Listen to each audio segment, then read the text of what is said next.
अस्सलाम वालेकुम, मैं हूं रेहान तारिक और आप देख रहे हैं दस्तक। सबसे पहले जिक्र दस्तक की उन स्टोरीज का जिन पे आज देंगे दस्तक। कोरोना वायरस के फैलाव के बावजूद अगरचे अमेरिका की मुताद्दिद रियासतों ने गुज़श्ता हफ्ते से कुछ लॉकडाउन में नरमियां करना शुरू की थी, ताहम नरमियों के बाद से अब कई रियासतों में कोरोना के फैलाव में तेजी देखी जा रही है। खबर रसा इदारे की जानिब से न्यूयॉर्क शहर को छोड़कर दीगर रियासतों में कोरोना के फैलाव का जायजा लेने से मालूम होता है किन रियासतों में कोरोना के फैलाव में तेजी हुई है, जहां लॉकडाउन नरम किया गया। जहां जहां लॉकडाउन में नरमी आई है वहां वहां फिर से ट्रांसमिशंस बढ़ रही हैं। अब एक जायजे के मुताबिक न्यूयॉर्क शहर में लॉकडाउन को बरकरार रखे जाने से वहां पर कोरोना के फैलाव में कमी, जबकि दीगर रियासतों में इजाफा नोट किया गया। और यह भी याद रखना पड़ेगा कि अमेरिकी सदर डोनाल्ड ट्रंप और फिर न्यूयॉर्क के गवर्नर के माबैन भी इस मामले पर काफी चपकलिश रही है, क्योंकि न्यूयॉर्क के गवर्नर ये चाहते थे कि वहां पर लॉकडाउन सख्त रहे, इसलिए वहां पर केसेस भी कम देखे जा रहे हैं। इसी तरह से जॉन हॉपकिंस यूनिवर्सिटी के आदाद-ओ-शुमार के मुताबिक इस वक्त अमेरिका में कोरोना वायरस के यौमिया 20,000 नए केसेस सामने आ रहे हैं, जबकि मुल्क भर में यौमिया 1,000 हलाकतें हो रही हैं। अमेरिका भर में कोरोना के इसी फैलाव की रफ्तार के बाद माहिरीन सेहत ने रियासती हुकूमतों को खबरदार किया है कि अगर लॉकडाउन में मजीद नरमी की गई तो आदाद-ओ-शुमार तब्दील हो सकते हैं और हलाकतें अंदाजों से कहीं ज्यादा भी हो सकती हैं। एसोसिएटेड प्रेस के जायजे के मुताबिक लॉकडाउन नाफिज होने के दौरान अप्रैल के वस्त में कोरोना के फैलाव में कमी देखी गई और इस वक्त हर 1 लाख अफराद में 8 अफराद कोरोना का शिकार बन रहे थे, जबकि इससे कबल ये तादाद 10 के करीब थी। ताहम जैसे ही कुछ रियासतों ने गुज़श्ता हफ्ते लॉकडाउन में नरमी की है तो वहां पर कोरोना के फैलाव में इजाफा देखा गया और 2 मई तक लॉकडाउन में नरमी करने वाली रियासतों में हर 1 लाख अफराद से 8 अफराद तक कोरोना से मुतासर हो रहे थे, जबकि इससे कबल ये तादाद 6 तक थी। जायजे के मुताबिक अगर तकाबली जायजा लिया जाए तो न्यूयॉर्क मेट्रोपॉलिटन में जहां कोरोना के नए केसेस में कमी देखी गई है, वहीं हलाकतों में नुमाया कमी हुई है। मगर इसके अलावा अमेरिका भर में कोरोना के फैलाव में इजाफा देखा जा रहा है। अगर यूं ही लॉकडाउन में नरमियां की जाती रही तो मामला मजीद पेचीदा भी हो सकता है। मुल्क में कोरोना वायरस के केसेस की तादाद तेजी से बढ़ रही है। पाकिस्तान में भी सूरत हाल गंभीर होती जा रही है और नए केसेस के बाद मुल्क में मजमूई तौर पर मुतासरा जो तादाद है वो 23,274 तक पहुंच गई है, जबकि 535 अफराद जिंदगी की बाजी हार चुके हैं। पाकिस्तान में वायरस का फैलाव इस तेजी से जारी है कि वो दुनिया के उन 25 ममालिक में शामिल हो गया है जो इस वायरस से सबसे ज्यादा अफेक्टेड है। अगरचे पाकिस्तान में कोरोना वायरस का पहला केस तकरीबन 2.5 माह कबल यानी 26 फरवरी को सामने आया, तहम इब्तदाई 1 माह में केसेस की तादाद में इस हद तक तेजी नहीं देखी गई। बाद वायरस के फैलाव में तेजी देखने में आई और मार्च के आखिरी चंद रोज और पूरे माह अप्रैल में न सिर्फ केसेस की तादाद बढ़ी बल्कि अमवात में भी काफी इजाफा हुआ। आदाद-ओ-शुमार का जायजा लिया जाए तो आदाद-ओ-शुमार बताते हैं कि 26 फरवरी से 26 मार्च तक मुल्क में तकरीबन 12 केसेस और 9 अमवात थी, जो बाद अप्रैल के आखिर तक 385 तक पहुंच गई, जबकि केसेस भी 16,500 से तजावुज कर गए। जिसके बाद रवा माह मई में इस वायरस का फैलाव मजीद तेज हुआ और तकरीबन रोजाना ही 1000 से ज्यादा केसेस सामने आ रहे हैं। मई के गुज़श्ता 5 रोज में केसेस की तादाद तकरीबन 5,500 बढ़ी, जबकि इसी असना में 129 अमवात भी हुई। आज वज़ीर आला सिंध मुराद अली शाह ने भी जहां लॉकडाउन में नरमी को फायदेमंद करार दिया, वहीं उन्होंने सूबे में अमवात की शरह और नए केसेस में इजाफे पर तशवीश का इजहार भी किया। उन्होंने कहा कि 71 रोज हो चुके हैं, हमें आगे और एहतियात करनी है। हम वायरस के फेज 2 में आ गए हैं, लेकिन आज national command and control centre के इजलास में उन्होंने पब्लिक ट्रांसपोर्ट और छोटे कारोबार खोलने का फैसला भी कर लिया है। दूसरी जानिब अगर पंजाब की बात की जाए तो गुज़श्ता रोज पंजाब की वज़ीर सेहत डॉक्टर यास्मीन राशिद ने जियो टीवी के प्रोग्राम कैपिटल टॉक में गुफ्तगू करते हुए इंकशाफ किया कि लाहौर कोरोना वायरस का गढ़ बनता जा रहा है, लाहौर एपिसेंटर हो सकता है। ताहम आज सूबाई हुकूमत ने छोटे शहरों में तमाम कारोबारी सरगर्मियां शुरू करने का हतमी फैसला किया। रैंडम सैम्पलिंग करें बाकायदा सारे डिस्ट्रिक्ट्स की, ताकि हमें कुछ आइडिया हो। पहले 6 डिस्ट्रिक्ट्स की हम कर रहे हैं, इस वक्त लाहौर डिस्ट्रिक्ट की हो रही है और लाहौर डिस्ट्रिक्ट के अंदर आज के दिन के अंदर जो हमारे पास नंबर ऑफ केसेस आए हैं वो तकरीबन 2,953 हैं। इनमें से ठीक है 700 से ज़्यादा लोग जो सेहतियाब होकर घर भी जा चुके हैं, लेकिन तादाद केसेस की बढ़ रही है और ये Lahore is going to be an epicentre. Smart lockdown that actually indicates कि जिन एरियाज़ में ज़्यादा तादाद होगी we will ensure a strict lockdown और जहाँ कम होंगे उनको कंपैरेटिवली ईज डाउन किया जाएगा, ताकि लोग अपने रोज़मर्रा के कारोबार जो हैं वो भी कर सकें। केसेस में मुसलसल इजाफा, शहरियों की जानिब से एहतियाती तदाबीर को नजरअंदाज किए जाने के बावजूद हुकूमत लॉकडाउन में मजीद नरमी के लिए कोशा है। एक तरफ केसेस बढ़ रहे हैं, लोकल ट्रांसमिशन ज्यादा है, दूसरी तरफ नरमी हो रही है। वफाक ने नरमी के लिए सूबाई हुकूमतों को टारगेट दे दिया है, लेकिन सूबे भी मामलात पर कंफ्यूज्ड दिखाई देते हैं। दुनिया भर में जहां जहां लॉकडाउन में नरमी की गई वहां दोबारा से केसेस सर उठाने लगे हैं, लेकिन पाकिस्तान में लॉकडाउन के बावजूद केसेस की तादाद तेजी से बढ़ी है। गुज़श्ता रोज लाहौर में प्रेस कॉन्फ्रेंस करते हुए पाकिस्तान मेडिकल एसोसिएशन ने हुकूमत से लॉकडाउन बढ़ाने और इसमें सख्ती पैदा करने की अपील की थी, मगर हुकूमत की जानिब से इस पर तवज्जो नहीं दी गई। हम समझते हैं कि एक बड़ी आहो बका की कैफियत पैदा की गई है कि जब डिफरेंट तंजीमों ने बशमूल पाकिस्तान मेडिकल एसोसिएशन ने ये कहा कि दुनिया की तरह हमें लॉकडाउन पॉलिसी को आगे बढ़ाना चाहिए, चूँकि यही एक वाहिद हल था जो कि इसके ऊपर हम कंट्रोल कर सकते हैं। इसी बारे में बात करेंगे। इस वक्त पाकिस्तान तहरीक इंसाफ सिंध के रहनुमा हलीम आदिल शेख साहब हमारे साथ मौजूद है। बहुत बहुत शुक्रिया हलीम आदिल शेख साहब आपके वक्त के लिए। सबसे पहले तो मेरा बड़ा सादा सा सवाल है आपसे कि सूबाई हुकूमत का आपसे शकवा ये है कि पाकिस्तान तहरीक इंसाफ सिंध के नुमाइंदगान महज सियासत में मसरूफ है और उनके अच्छे कामों को भी सराहते नहीं है, अप्रिशिएट नहीं किया जाता, बल्कि उल्टा सियासत की जाती है। तो क्या ये शकवा सिंध हुकूमत का आपसे दुरुस्त है? मैं पूछना चाहता हूँ कि आपने जरा सिंध हुकूमत से, मैं हर दफा जब भी कोई मुझे मिलता है मैं उनसे कहता हूँ बराए करम अपने कोई काम बता दीजिए।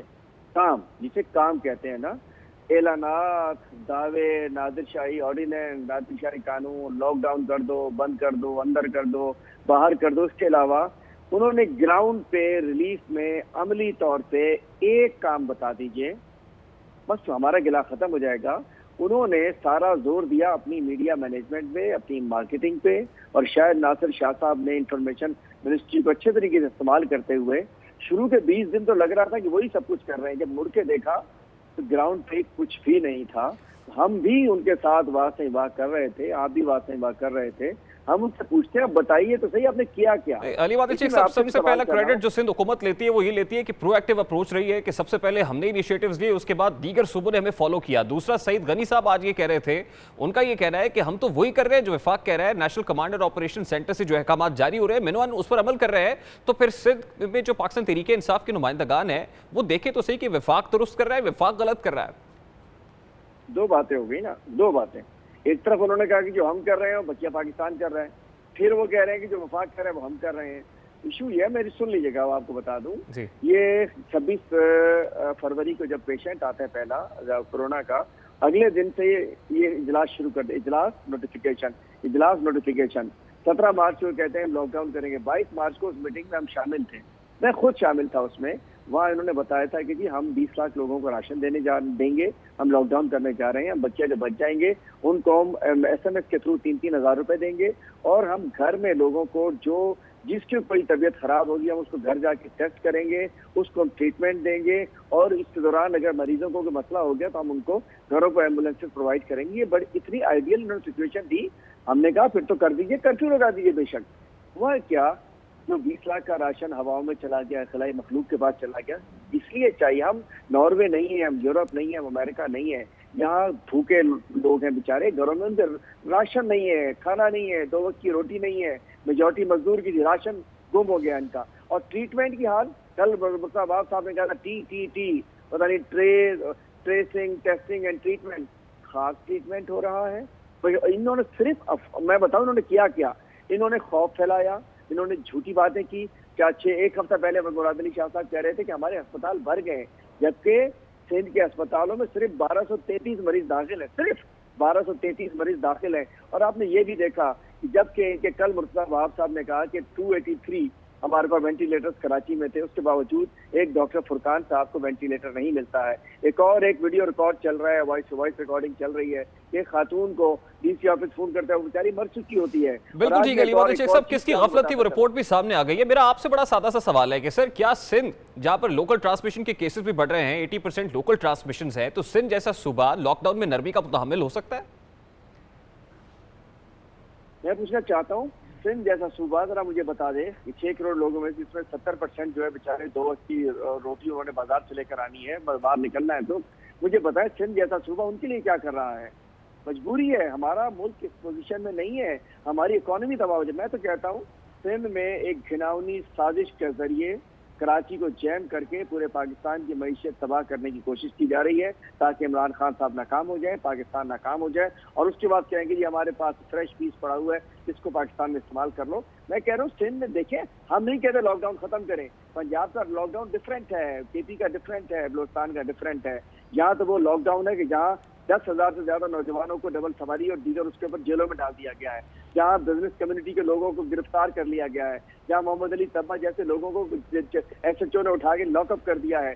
यहाँ तो खौफनाक किस्म का यहाँ मुर्गा बना, मतलब मोदी सरकार और सिंध सरकार दोनों ने एक ही तरीके से रद्द-ए-अमल दिया है, लोगों को ह्यूमिलेट किया गया है। बिल्कुल ठीक है हलीम आदिल शेख साहब, जिस वक्त सिंध के डॉक्टर्स दस्तबस्ता गुजारिश करते हैं, हाथ जोड़ते हैं, रोते हैं, गिड़गिड़ाते हैं, तो आपके ख्याल में कि डॉक्टर्स किसी के एजेंडे पर प्रेस कॉन्फ्रेंसेस करते हैं?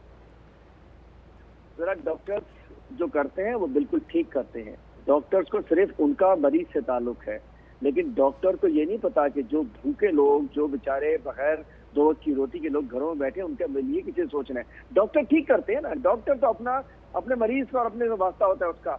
डॉक्टर ने तमाम हालात को नहीं देखना, हुकूमतों ने देखना होता है कि वो लोग जो मर्ज में मुब्तला है उनके साथ कैसे डील करना है, जो भूख में मुब्तला है उनसे कैसे डील करना है।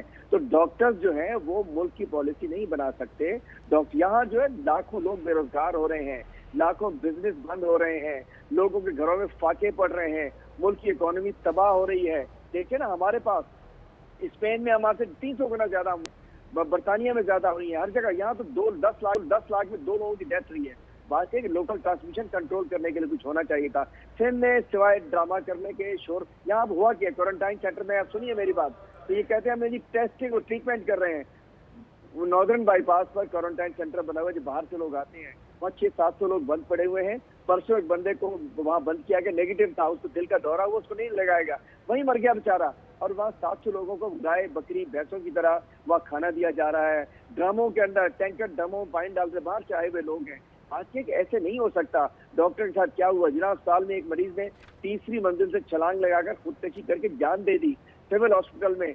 10 रोज पहले मैंने ही एक इनको वीडियो भेजी थी कि खातून को मर्दों के साथ अंदर डाल दिया। उस दिन अगर एक्शन हो जाता। बिल्कुल ठीक है, पॉइंट टेकन हलीम आदिल शेख साहब। इसी मामले पर सईद गनी साहब का मौके पे जाने की कोशिश करते हैं। बहुत बहुत शुक्रिया आपके वक्त के लिए। इस वक्त पाकिस्तान पीपल्स पार्टी के सीनियर रहनुमा सईद गनी साहब हमारे साथ मौजूद हैं। बहुत बहुत शुक्रिया सईद गनी साहब आपके वक्त के लिए।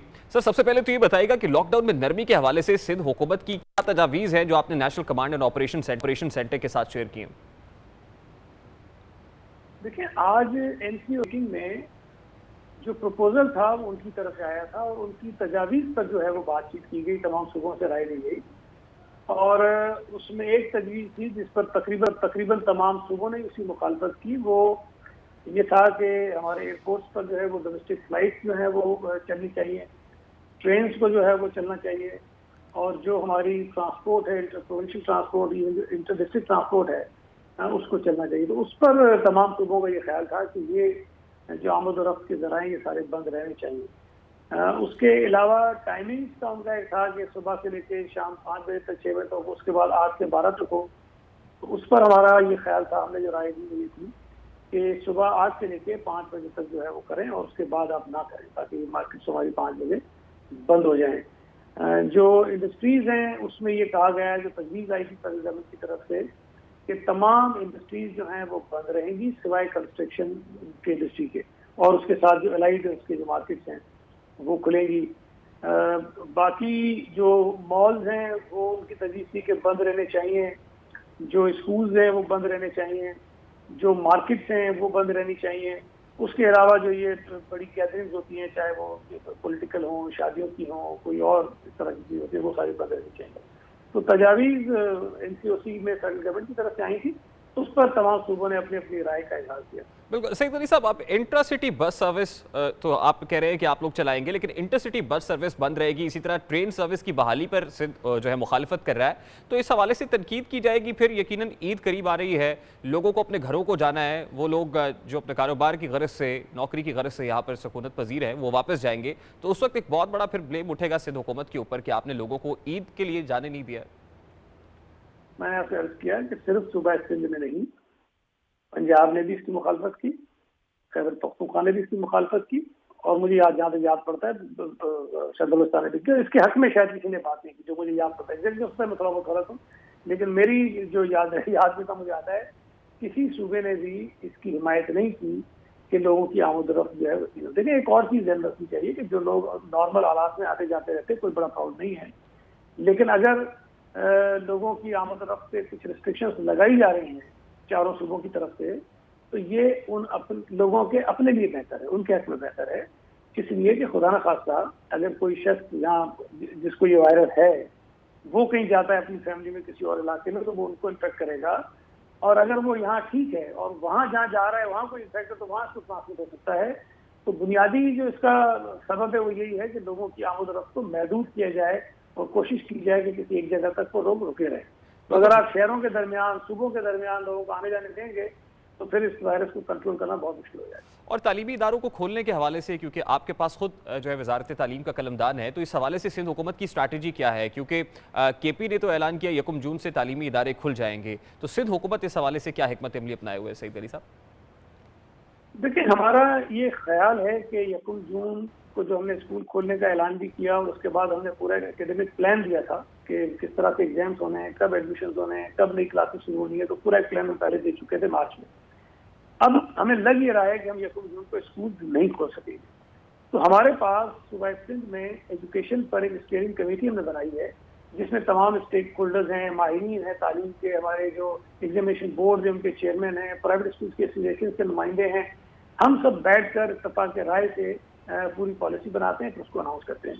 तो अगले कुछ दिनों में इंशाल्लाह ताला हमारा इरादा है कि उसी स्टीयरिंग कमेटी की मीटिंग हम दोबारा बुलाएंगे और सारी सूरत-ए-हाल उनके सामने रखेंगे, फिर उसके बाद वहाँ से हम प्लान करेंगे। लेकिन फिल वक्त मुझे लगता नहीं है कि हम 1 जून को स्कूल खोल सकेंगे, ज़्यादा इम्कान नहीं है कि स्कूल बंद रहे। अच्छा सईद अली साहब, पाकिस्तान तहरीक इंसाफ के जो सूबाई नुमाइंदगान हैं उनको सिंध हुकूमत से बहुत सारे शिकवे हैं, क्योंकि अलीम आदिल शेख साहब हमारे साथ लाइन पर मौजूद थे और वो कह रहे हैं कि दिहाड़ीदारों के लिए, डेली वेजर्स के लिए, मजदूरों के लिए सिंध हुकूमत ने कुछ नहीं किया और एक स्ट्रिक्ट लॉकडाउन करके जो प्राइम मिनिस्टर पाकिस्तान का एक विजन था उसकी भी धज्जियां बिखरी गई।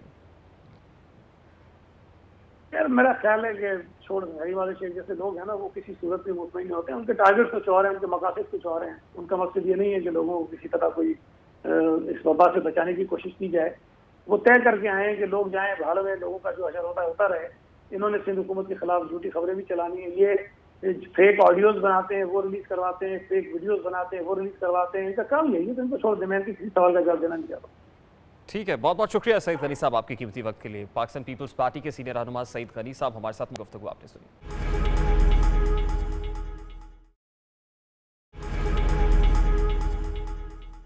Welcome back. कोरोना वायरस के खिलाफ पहली सफों में सीसा पिलाई दीवार बने तिब्बी अमले के अरकान, जिन्हें दुनिया भर में इज्जत व एहतराम की निगाह से देखा जा रहा है। दुनिया में इन दिनों जहां से डॉक्टर्स गुजर जाएं उस मकाम पर फूलों की बरसात की जाती है। ये तर्ज-ए-अमल सिर्फ बाशऊर और तरक्की याफ्ता ममालिक ही नहीं बल्कि तीसरी दुनिया के और तरक्की पजीर ममालिक में भी यकसा मकबूल है।